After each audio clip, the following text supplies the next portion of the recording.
Thanks, Bill. Welcome, everybody. Thank you very much. Well, good morning. Now, it's been a full morning already. You've had the opportunity to watch your organization as they do the business of your organization, of your association. You've seen leadership at work, both leaders who are in place. You've seen leaders who are, in fact, ready to step up and take their role and responsibility as leaders of this association. And, of course, you are here, which says a lot about your commitment to leadership and your commitment to understanding better the challenges of your association, not only today, but as we move forward into the future.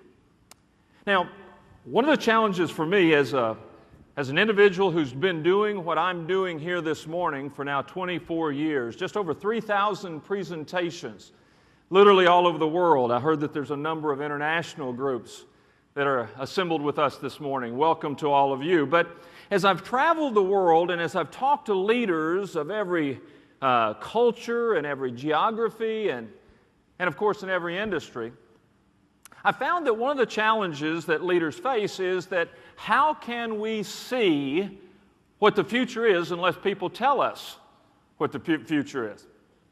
This morning, I'm staying over at the Hilton, and I open up the paper. I'm sitting open my hotel room, and there at the doorstep was a copy of the USA Today, and that's not unusual for me. I see these papers all around when I'm traveling. Well, of course, I picked it up and scanned the headlines, and first thing, I went to the money section of the USA Today, and right there, if you can see it, right there at the top, in case you didn't read it earlier today, jobs are starting to open up again. Well, man, that's good news. That's what I've been looking for. Isn't that what you've been looking for? Because your economy, your challenges are tied in a large sense to the challenges that other people are facing all over the world. You've heard that even this morning with some statistics and some predictions and with some challenges that have been presented to you. But I'm sitting there looking at this, and I said, well, I want to read this because it's very seldom, at least for the last 2 or 3 years, that I get a chance to be the bearer of good news to clients. And then as I started reading, literally the second paragraph, or the second sentence, well, I'll read the whole sentence. It says, here's small solace for 14.8 million unemployed Americans. Employers are thinking about hiring. I don't know that that's solace for 14.8 million Americans. It goes on to say, their advertising openings, they're just not hiring, at least not in big numbers, not yet. It goes on to say that the data appear to show many firms see rising demand and want to hire, but hold off for various reasons. Now, I didn't do this study, and I didn't survey these individuals that are mentioned in this study, but I can predict at least one of the reasons why they're holding off. And I think I'm very much on target when I say the reason they're holding off is fear. Fear. Some of you are older than me, but I doubt that anybody in this room can remember when Franklin Delano Roosevelt went before America many, many, many years ago and said the only thing we have to fear, of course, is fear itself.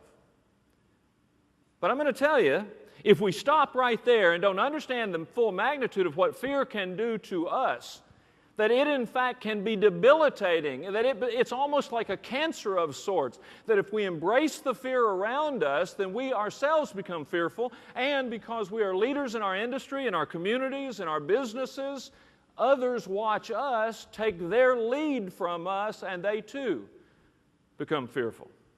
In other words, it becomes almost a self-fulfilling prophecy. We read it on our doorstep, we start to process the information internally, and the next thing you know, we become fearful ourselves. So my job today, in the brief time that I have with you, is fairly simple. I want to talk to you about fear. Specifically, I want to refer to what I'm going to share as facing the fearsome facts. The facts about fear. Now, I'm not going to pretend that I know all the facts about fear, and I'm not going to tell you that I'm a psychiatrist or a psychologist. I'm going to tell you that I'm a working business professional who speaks to about 100 groups of leaders of all ilk and all sizes every year, and have been doing so for many, many years. As a result of having exposure or opportunity to spend time at the feet of these individuals, I've had the opportunity to gain their confidence to some degree. And this is the things that I have learned about fear. Number one, you need to know that we all have them. You know, so many times we try to pretend and put on this false bravado and puff our chest out and hold our head up high and pretend that there is no fear. And as a result, I think that's just as potentially damaging as to embrace fear as if fear had already consumed you. Let's be honest. Every healthy human baby, people who study childhood behavior will tell you this, every healthy human baby is born with two fears. I don't care whether the child was born in America or Africa or Asia or Australia or South America. It makes no difference. Every healthy baby is born with two fears. The fear of falling and the fear of loud noises. Now, I would tell you that if you go and take literally an hours-old child and hold him or her, now don't try this at home, okay? But if you take that child and tilt him ever so slightly, watch, their little arms, their little legs will kick. Their little internal gyroscope says, I'm out of balance. I am almost falling. Now, they don't think in those thoughts. They can't verbalize what they're feeling, but they're feeling it. The fear of falling is inborn, as is the fear of loud noises. Now, here's an interesting point. Those are the only two fears that we are born with.